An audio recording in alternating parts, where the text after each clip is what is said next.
It's Monday morning. When I wake up on the morning after I've been doing bending for the violin, I can't do anything else until I've come and checked to see how it all came out. Because after I bend, what I do is I slightly moisten the rib, clamp it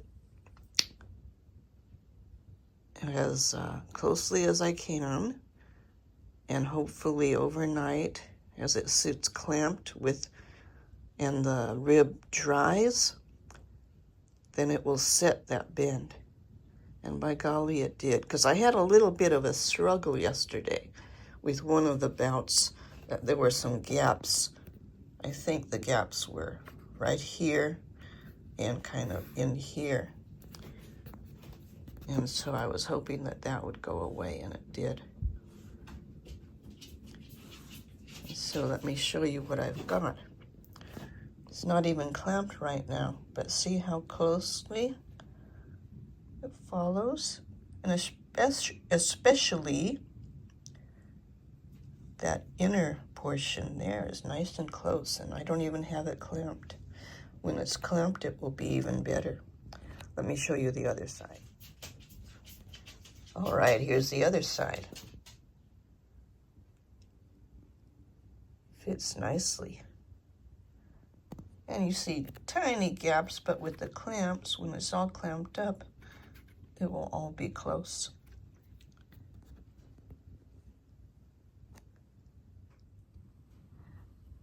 Another thing I want to check for is perpendicularity. So the top is against the surface here, because the top is the flat plane.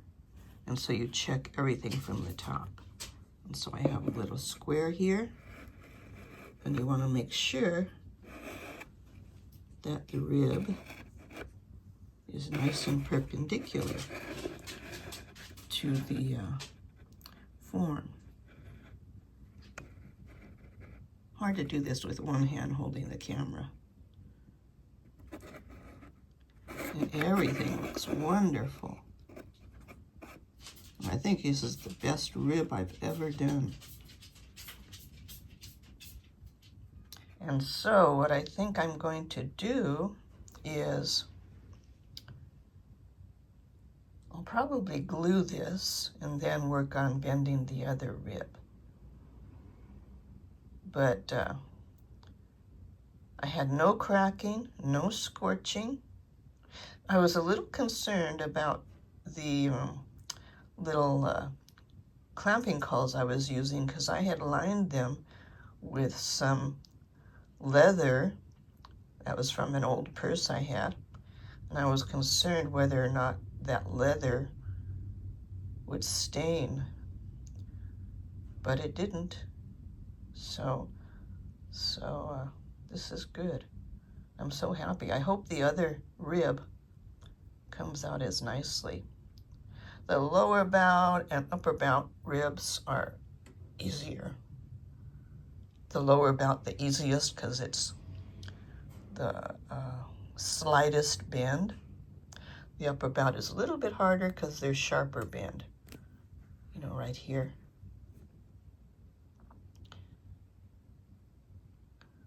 All right, let me show you. This is tools that I use when I'm clamping the form in this vise and clamping the ribs to the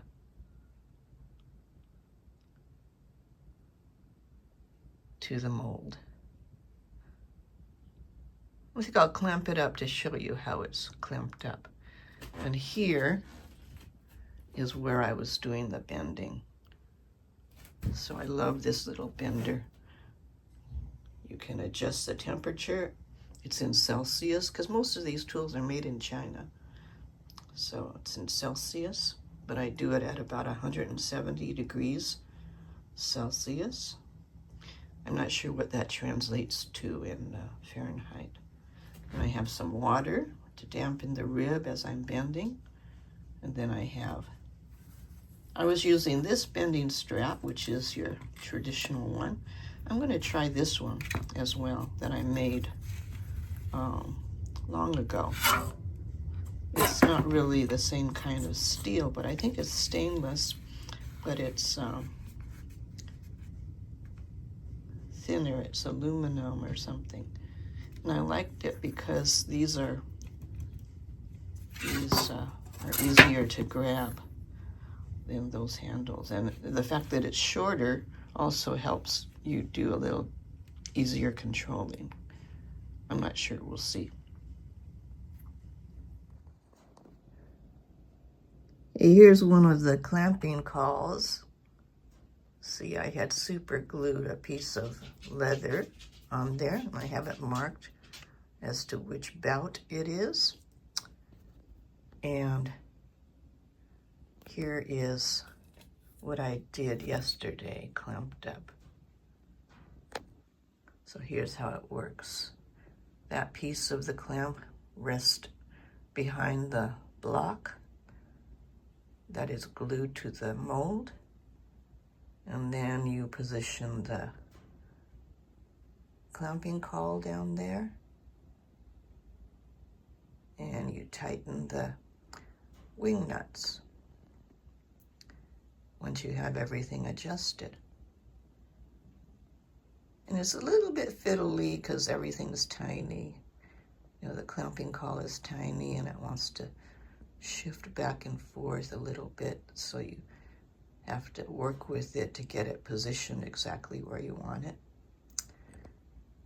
And what you try to do, well, what you do is you make sure that when you're placing the ribs, that they are in the middle of the block, so that you have the same amount of rib protruding past the sides of the block. Later you'll trim those off, but you want to make sure that you have that extra rib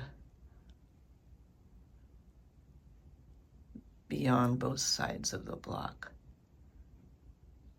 And then you check everything.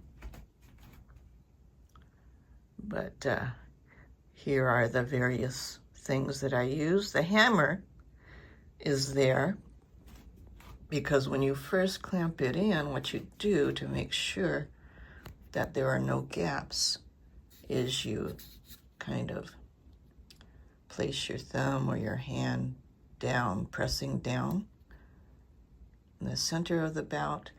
Then you hammer on that to kind of make sure you're pushing everything close to the mold. And then you clamp it tighter. And that helps. So I'm very pleased. I hope the gluing goes well.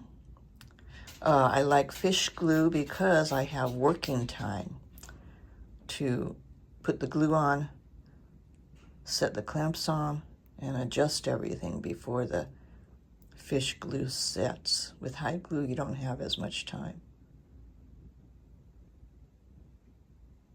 Okay, so later today, I'll glue this, then I'll flip it over and work on bending the other C Bout rib.